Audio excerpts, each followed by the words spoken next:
Naryamana n'umuhungu dukundana ngo kubera ko tugiye kubana. Ubu ntago birabaho? No. Ku myaka yawe ufite uracyari isugi?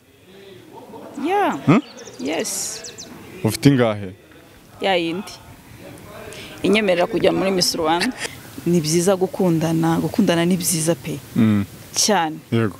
Umuntu naruhuka rega mu mutwe. Tujye tubyemera abantu nabajya mu rukundo tubacira urwa pirate. Oya, gukundana ni byiza biruhura umuntu mu mutwe bigatuma atekereza neza. Ndi mwiza. Nanabyiyizeho. Kubera ko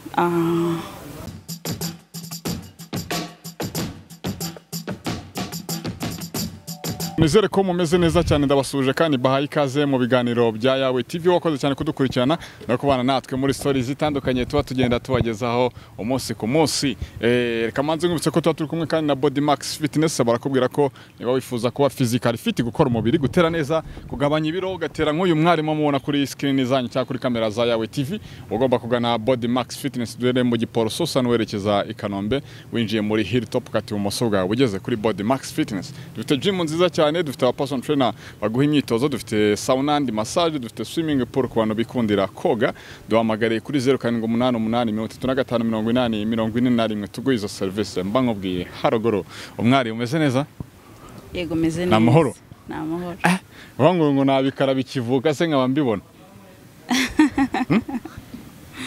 oya ntabwo havuka ibikara yego havuka iki havuka amasine yego uburisine cyane rwose umeze neza ariko yego meze neza twishimiye kukwakira kuri Yawe TV murakoze cyane witwa ngo iki nitwa Chantal yego uraho neza Chantal muraho neza namahoro namahoro ko witunze cyane ni bisanzwe niyo ndwara wirwariye ariko nago nteganya kuyivuza reka nukuri wambaye neza cyane kameramani araza kujya mfasha manure gake ture kugakweto keza cyane kazamuye uretse nda kufite nk'imodoka wajemo ariko ubundi babano bagenzi birenge nago iyo nkweto bayambara braka n'agatuku ni Saint Valentin oya nago ari Saint Valentin ariko Saint Valentin nyihoramo uyihoramo yego uyihoramo niho ngura munsi yo ntacyo ubuvuza ubundi oya ntacyo uvuze cyane kuri njyewe ariko nzi neza yuko Saint Valentin nyihoramo Saint Valentin nyihoramo ufite umukunzi rero yego ndamufite nese ura munsi ubuvuza iki no kwibukiranya abantu bafite abakunzi ni uburyo bwo kwibukiranya yuko bakundana ntago ari uwo munsi baba bakundanyeho kuko nubundi baba basanzwe bakundana ahubwo baba bashaka kwibukiranya ibihe byiza bagiranye yego muri make nicyo numva babigarura mu byahise yego yo wambaye neza se wambaye gute Chantal yo nambaye neza yo nambaye neza mba nambaye nkuko nambaye nkuko wambaye yego wow kabisa wambaye neza Chantal imetero ebyiri zawe rwose hafi na santimetero zindi zirengaho ntabwo uragerageza kujya nko muri Miss Rwanda ntabwo ndajya ariko ndabiteganya urabiteganya yego ugufite nk'imyaka ingahe imyaka ni mike ufite ingahe ni mike cyane ni ingahe mbege zitagira umubare oya ni mike inyemerera kujya muri Miss Rwanda uzi iyo bagarukiraho se iyo bagarukiraho yose urumva ndi munsi yayo uri munsi yayo yego okay ni sawa cyane izo confidence zo kumuntu baziva kuko umuntu asaze baziva ku hari ukuntu nawe uri muri miroir ukabona uri mwiza koko yego ujye ubireba ukabona uri mwiza ndi mwiza nanabyiyizeho kubera ko nta wundi muntu dusa nta wundi muntu musa nta fotokopi yanjye ngo iyo wirebye ni ikihe gice utinda ukavuga uti koko mana kino gice warakimaye ibice byanjye byose mbitindaho by'umwihariko we nta mwihariko ku mubiri wanjye kuko hose ni ingenzi hose ni ingenzi iyo urimo gukaraba ni hehe utinda aho ndi gukaraba ahantu ntinda mu maso abekara ibinyoma biragwira ngo utinda he ntinda mu maso ntari nyine Chantal ubwo uhagaze nk'amafaranga he n'agasaha n'agakote iyo ni ikanzu cyangwa ni ijipo iyi ngiyi ni ijipo yego n'agakweto uhagaze amafaranga ugereranyije byose hamwe urebye ntabwo ari menshi ese ko utarimo kutubwira urebye imyaka urebye si myinshi amafaranga mu muco nyarwanda nta mukobwa wivuga yego ntabwo ari byo. Ntabwo ari byo. Uba uteganya gushaka nk'umugabo ryari? Ntabwo mbyihutisha kuko umuntu wese agira igihe cye. Ariko ku myaka yawe 21 mikeya nta pressure yo gushaka uragira? Nta pressure mfite kubera ko hari byinshi ndimo gutegura, hari ibyo ndimo gukora n'ibyo nifuza kugeraho. Nta pressure rero mfite. Ibintu bita gusezera ujya ubyumva cyangwa urabizi? Gusezera? Gusezera iki? Hakuntu nk'umuntu wenda gukora nk'ubukwe akaba afite umuntu bakundanaga akaba ati kanjye kugira gute kumusezera. Iyo gahunda urayizi? Njya nyumva. Ujye wumva wayikora? Gusezera ku nshuti iyo ngiyo wumvaga wijya kure? Wayikora. Wayikora? Yego. Warusobanukiwe neza iyo ari yose? Iyo ntekereza ndumva ari gusezera ku nshuti zanjye. Yego. Ntabwo ari iyo ngiyo navugaga.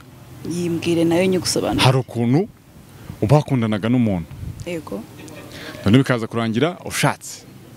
Buri buke rero hakaba ubukwe. Yego. Kavuga ariko njye kureba Chantal ntabwo twabanye nabi, umusezere mu buryo bw'abantu bakuru. Nubwo navugaga. Donc urushaka kuvuga hagati y'umuhungu n'umukobwa, hanyuma umwe muri bo akaba agiye guhindura ubundi buzima. Njyewe gusezera ntabwo nabikora. Ntabwo wabikora? Wumvisha ibyo ari byo? Yego. Ni gute? Ni ibihe? Ntekereza hari umuntu ushobora kuba dukurikiranye atarasobanukirwa no gusezera ibyo ari byo. Gusezera ni igihe mba ndi kumwe wenda n'umukunzi wanjye ariko bikaba ngombwa ko tudakomezanya. Sibyo? Ntekereza ko gusezera ari ibyo njye uvuga, hanyuma najya nko kwimarira cyangwa se nkajya kumusezera. Bwombo twakundana. Njyewe ntabwo namusezera. Kubera iki se biba bitwaye iki? Bon, impamvu zirenze imwe. Ni ukuvuga ngo niba twakundanaga bikaba ngombwa ko tutagikomezanyije, nibaza ko nta mpamvu yo kujya kumusezera. Ese umuntu yo mutandukanye ko umuntu mutagikundana se bikuraho communication? Niba tutagikundana bivuze ngo ari mu buzima busanzwe, ntago ari igice cy'ubuzima bwanjye. Ariko tuvuze gusezera wenda tubivuga mu magambo asa naho ajimije, umuntu dukurikiranye utarasobanukirwa. No kuvuga ngo umuntu agiye gusezera baba bavuze iki? Byaterwa n'impamvu ituma ujya kumusezera. Gusezera ni gute? Ni ukujya ukamubwira ngo bayi? Sina ngombwa kujyayo. Niba ari kumusezera ushobora kumuhamagara kuri telefone, mushobora no guhurira ahantu runaka mukicara mukanywa agafanta nk'abantu bakundanye. Kuba abantu barakundanye ntabwo bivuze ko byatumye baba banzi. Oya. Ushaka kumuhamagara mukicara ahantu mugasangira, hanyuma mukanywa iyo fanta, ukamubwira umushinga ugiye gukora, hanyuma ukamusezera. Muri make gusezera twakomeje tubicaye hejuru, ariko bavuze ngo umuntu yagiye gusezera undi, tuvuge wenda rufite umuntu mukundana byo cyo ufite ubukwe. Yego. Kabuta ariko rero kajya kureba ukuntu nareba wa mu ex wanjye. Muri magambo yandi mukaryama no kumubwira uti noneho birarangiye ngiye kubaka urwanjye. Nibyo navugaga. Nawe nibyo wavugaga kandi? Oya, ntabwo ari ibyo navugaga. Yego. Navugaga gusezera mu buryo busanzwe. Je nibyo navugaga. Niba ari ibyo wavugaga nabyo ibyo ngibyo njya numva ko bibaho. Ariko ntekereza ko atari wo muco mwiza nk'abanyarwandakazi dufite indangagaciro z'abanyarwandakazi. Oya. Gusezera ubundi ntekereza yuko ni imico twakuye hanze. Kumva yuko umuhungu niba mwenda mwakundanaga, kuvuga niba ufashe n'umwanya wo kujya kumusezera. Yego. Mu rundi ruhande ntago uramureka. Ntago uramureka? Yego. Niba ufashe decision yo kujya kumusezera, ntago uramuheba mu buzima bwawe. Niko ntekereza. Yego. Ntago uramuheba. Bivuze ko akikurimo? Yes. Ese umuntu ni abantu bakundana bakunza bakavugana. Kuko niba mwaratandukanye, yego, ntago numva ukuntu ushobora gufata umwanzuro wo kujya kumusezera nawe akaguha iyo time yo kuvuga ngo agiye kuza kunsezera. Bivuze ngo byanze bikunze hari akantu kakibaranga hagati yanyu. Niko mbitekereza. Hakiri hagati yanyu. Noneho biramutse bibayeho mu gitondo buri bucyari ubukwe, bagafata uwo musore yagiye gusezera, ubwo gusezera mvuga wakumvishe noneho. Wabigenza gute? Ari inshuti yanjye. Mufite ubukwe mu gitondo. Fiance wanjye akajya gusezera. Mufite ubukwe mu gitondo rwose. Yego. Wabigenza gute? Biragoye. Biragoye, biranababaje ku ruhande rumwe, ariko ibyo byose kugira ngo ufate decision yo kujya kubana n'umuntu muba mwaraganiriye. Ubwo muri make mu magambo yandi byandi bita gusasa. Ugiye gusasa. ariko njya gusasa ku muhungu n'ubundi tujye kubana. Mugiye kubana. Wageraho ugasanga hari umukobwa waje kumusezera. Yego. Wabigenza gute? Ni ikibazo gikomeye. Kandi magambo ugasanga guca inyuma kandi mu gitondo ari ubukwe. Bon. Namureka. Namureka. Mwatandukana? Yeah. Akumva icyo gisebo. Oya nta gisebo. Waratumiye n'abantu. Rega mu gitondo hari ubukwe ibintu byose byarangiye. Sare zarishyuwe mwana hashye. Umva. Buriya niba hari ikintu kibaho kibi. Numva ntifuza nta nakifuriza n'inshuti yanjye. Ni ukubaho ubuzima ubabaye. Kuko urugo niko mbitekereza ntago ndarugeramo ngo ngire experience mu rugo. Ariko ntekereza ko urugo rugira umuryango winjira ariko ntago rugira usohoka. Urugo? Yes. Iyo winjiye winjiye. Iyo winjiye utegerezwa kubigumamo. Yego. Niko mbyumva.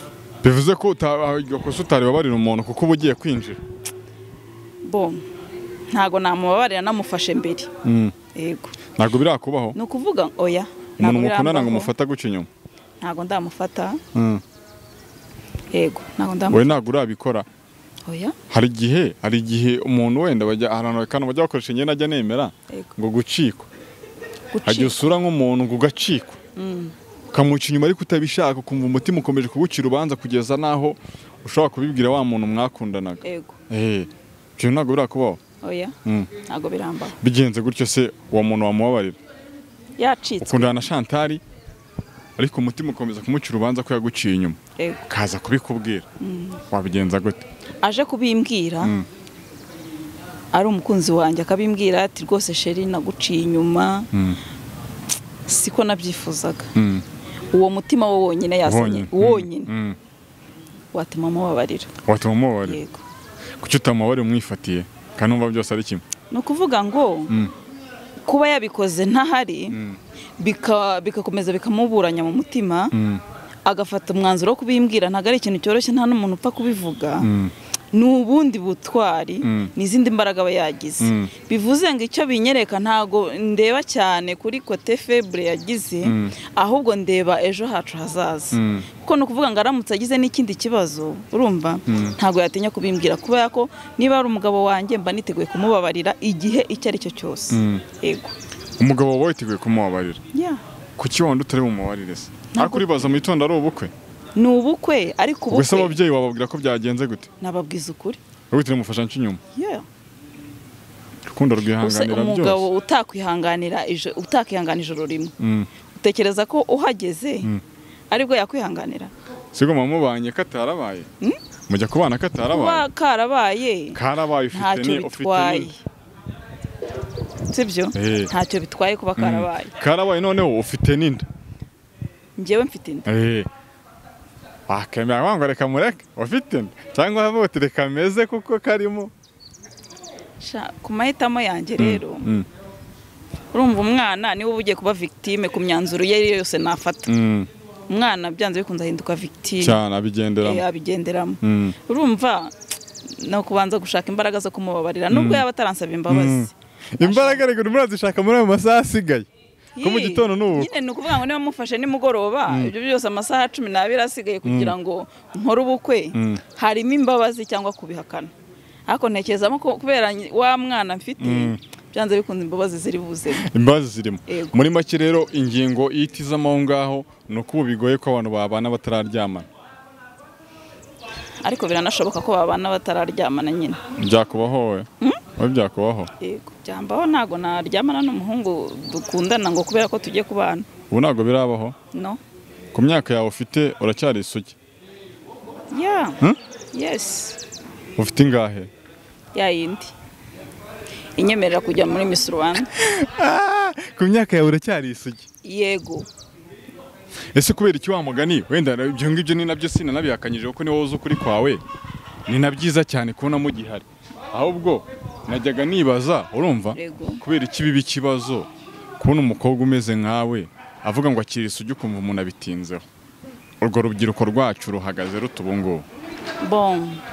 Kuba waba ufite imyaka runaka ukaba ushaka kubwira umuntu ukuri mba ntago bishoboka ni ya myumvire ni imyumvire ngewe ntago nakoze ubushakashatsi kuri byo ariko nemera yuko amasugi arahari amasugi muriho amasugi arahari nk'uko bivuga nanjye ndabyemera ko ahari ariko kubera icyo ushobora gusanga wenda rimwe n'umuntu uri isugi abihakana ni kwa kugendera wacu se bararoga iwanyu se bararoga ntabwo ujya ubyumva ndabyumva ariko izo mvugo nge ntabwo njya nzemera baroga se baroga gute iyo urebye nk'umukobwa ajya nko kuri televiziyo nk'uko akavuga ngo nta sugi kibaho ubifata gute ni kwa guta umuco nyine umuco nyine usa nkaho uba wasigaye inyuma turimo kwiruka cyane mu iterambere ariko tugasiga umuco amasugi arahari ndetse ni na menshi burya nuko nyine baravuga ngo umukobwa ngo umwe agatukisha bose ariko ntago mpamya yuko niba umwe yataye ubusugi cyangwa umuhungu yataye ubumanzi ntago bivuze ko bose barangiye oya barahari ndetse benshi ahubwo kumenya yuko uri isugi ukanabukomeraho aho ni ikibazo kiri kumva yuko uzategereza uwo muzabana Imana izamuguha mukabana ubuziraherezo nicyo kiri kugora urubyiruko cyane cyane yego nicyo kigoye ariko abenshi bakabikomorera wenda kuba wenda bareba generasiyo y'ubu bakabona urubyiruko rw'ubu bakabona akantu k'ubushyuhe bakavuga ati ubu ngubu biragoye noneho muri ino Kigali hari uwambwiye ati ino Kigali we ntabwo uba i Kigali ngewe mbi Kigali ariko kuba i Kigali ntabwo bikuraho uwundi we yego ibyo bintu ntabwo byigeze kuba byagerageza wenda nko kubikwaka ukabyanga abo buriya bitanabayeho ahubwo cyaba ari n'ikibazo kugira ngo umenye uburyo witwara muri iyo situation yego si uko bitabaho si uko batabivuga ariko se kuba umuntu yabimbwiye bimpa uburenganzira bwo kuvuga ngo nanjye reka njye mu bandi no ntabwo aricyo bivuze uba wumva se kubera iki wumva wakomera kuri iyo ndangagaciro nuko ndi umunyarwandakazi cya kabiri nuko nubaha Imana yego kana ko kubaha Imana niko sawa cyane ukavuga uti ngewe mpaka ngeze mu rwanjye ibyo bintu wanabipfa n'umuntu rero cyane rwose ni ukuvuga ngo umuntu nkunda agomba kunkundira uwo ndi we agomba kunyubaha sinzi wenda uko nabisobanura neza kugira ngo byumvikane ariko umuntu wiyemeje kunkunda akajya muri relationship nanjye ni ukuvuga ngo agomba kunyubaha nta nubwo mbimusaba arabitegetswe birikora bigomba kwikora muri we ntanabivuze agomba kunyubahira uwo ndi we yego ikibazo rero kiba kibaho ari igihe usanga wenda tuvugiye warifashe gutyo n'umukunzi wawe waramuhakaniye gutyo abifata atyo bikaza kurangira ubikoze ku wundi utari umukunzi wawe nicyo kibabaza bon ndamutse mbikoze ku wundi muntu utari umukunzi wanjye ntegerezwa kubibwira umukunzi wanjye nyine wamubwira yego kamwe umuntu aguciye inyuma cyane izo mbaraga zikava he izo mbaraga hano ziva ni ukumuremamo cya kindi wigeze kumbwira kare kubera ko niba ngewe mvuze ngo umukunzi wanjye namuhemukiye hanyuma nkafata umwanzuro wo kugenda nkamubwira rero mukunzi wanjye sheri wanjye tugiye kubana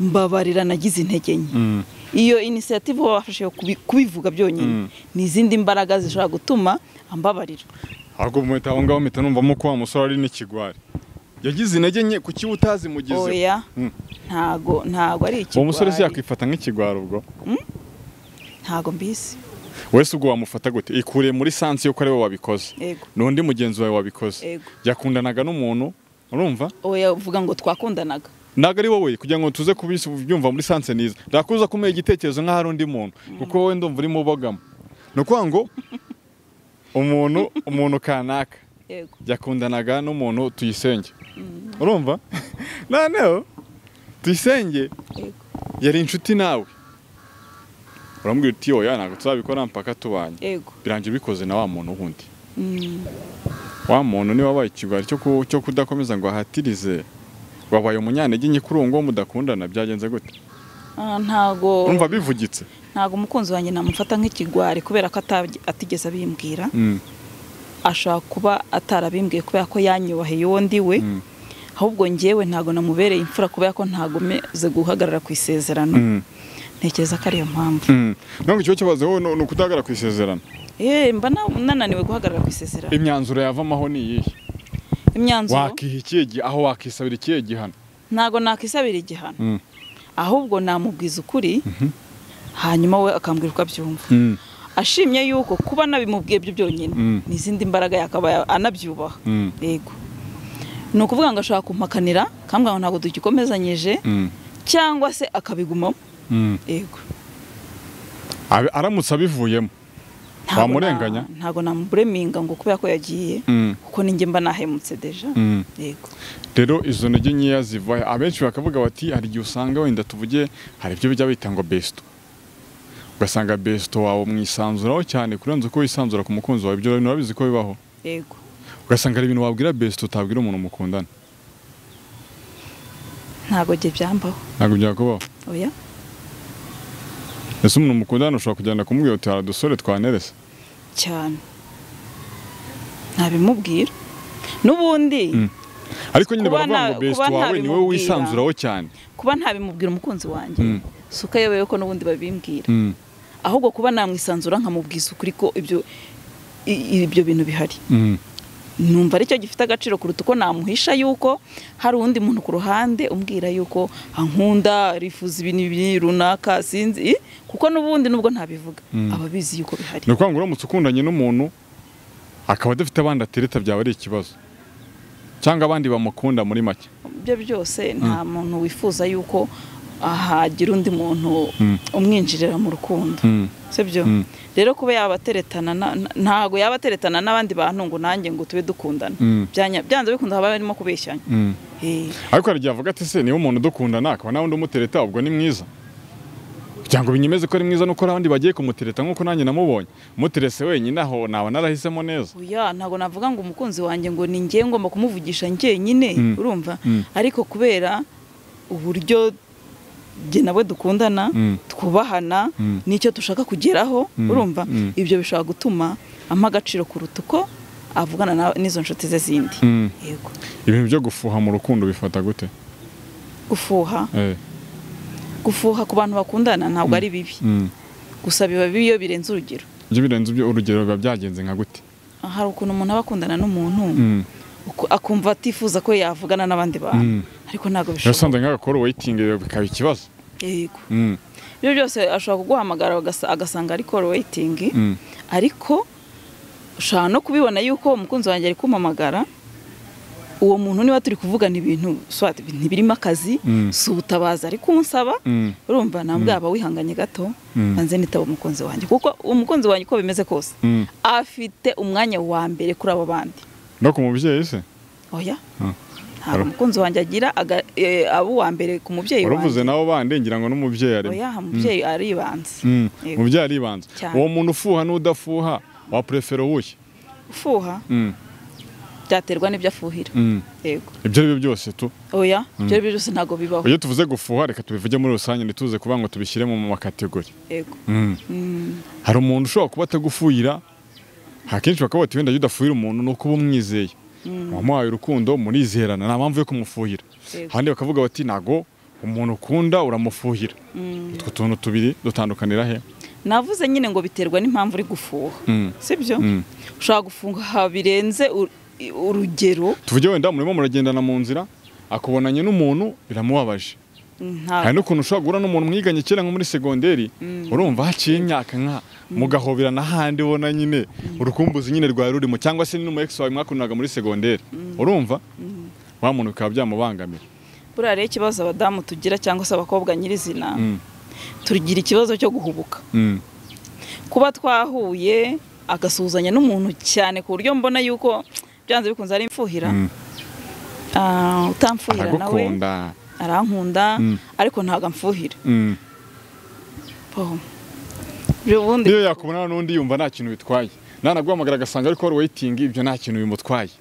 Oya, ntago navuga ngo ni byiza cyane, kubera ko abanza ariho ngira ngo bakura rya jambo ngo umugabo ngo yabaye inganzwa ibiki n'ibiki. Oya, ubundi umusore agomba gufuhira umuntu akunda.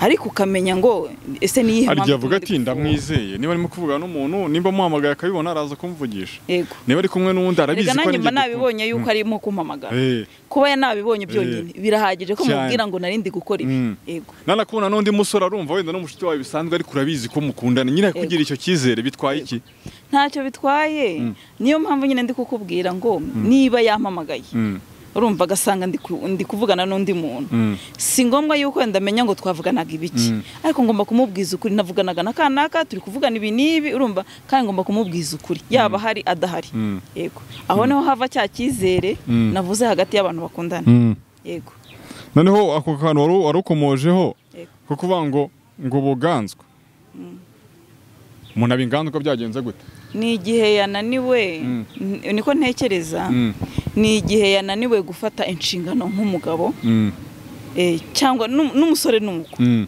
hari ukuntu abasore mu rukundo couple ya babiri tugenda Chantal akunda n'umuntu kanaka urumva ni ryari bavuga ngo umuntu abayinganzwa ni igihe ntekereza yuko umukunzi wawe yaba umukobwa cyangwa umuhungu ntago abagabo ari bo bonyine babinganzwa n'abadamu bashaka kubinganzwa ku kintu runaka yego umugabo yabinganzwa gute umugore yabinganzwa gute duha n'ingero hanyuma tugane ku musozi yananiwe gufata inshingano agomba gukora akazifatirwa n'undi yego tuvuge wenda ukundanye n'umuntu kurusha amafaranga Chantal ukundanye n'umuntu kurusha amafaranga tukavugeho tugane ku musozi tunagushimire ko watuganirije hanyuma dusoze Chantal ukundanye n'umuntu urusha amafaranga wowe yego wenda murabana natatinze ushaka kuza kumwita ariko bite ubukiri hehe kuko ibintu byose ni wowe wishyura inzu ni wowe ukora iki ubwo nibwo bita ubuganzwa oya ubuganzwa ni igihe iyo ndi kuvuga inshingano biza cyane cyane ku ruhande rw'umugabo ko abagabo akenshi nibo bafata inshingano mu rugo urumva ariko ugasanga tuvuge wenda niba agomba kwishyurira abana nk'amashuri urumva ameze nk'umuntu utabizi utabyitayeho ntago abyitayeho ntago azi ko abana bagomba kujya kwiga kubera ko bishyuye urumva mbese ugasanga sinzi ibintu arimo icyo gihe abinganzwa kuri icyo kintu urumva niba umugore ari uri guhirimbana ajya gushaka amafaranga y'ishuri urumva umugabo ameze nk'aho bitamureba icyo gihe aba yabaye inganzwa mbese abaye nta bushobozi afitiye abaye inganzwa ate oya byo byose baravuga mu kinyarwanda ngo umuntu yishima aho yishyikiye sibyo niba amafaranga yabuze ngewe nk'umugore we cyangwa se dufite ngo tugomba guhaguruka twembi nkamufasha akamfasha tutarebye kuri kanaka ngo ese uyu niwe ugomba guhaguruka oya twese tugomba guhagurukira rimwe kugira ngo duteze imbere umuryango aha bavuga ko iyo umugore akurusha amafaranga gusuzugura ntekereza yuko ntabwo si byo buriya